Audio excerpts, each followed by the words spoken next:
நான் சொல்றியா? Printer of ஆயிடுச்சு. ஆன் பண்ணா ஆன் ஆகல.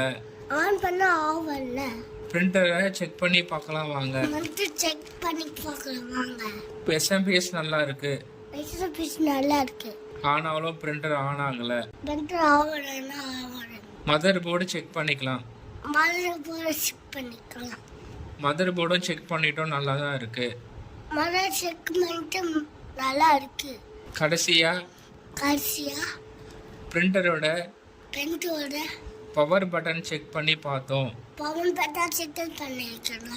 பட்டன் தான் ப்ராப்ளம்.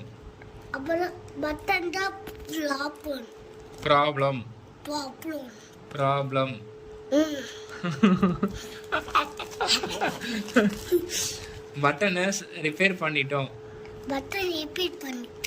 ரிப்பேர் பண்ணதுக்கு அப்புறம் பிரிண்டர் ஆன் பண்ணா ஆன் ஆயிடுச்சு. எஸ், பிரிண்டர் ரெடி ஆயிடுச்சு. சக்சஸ். வீடியோ பார்த்த எல்லாருக்கும் மிக்க நன்றி. நன்றி, வணக்கம். வெல்கம் இல்ல, வணக்கம். தேங்க்யூ.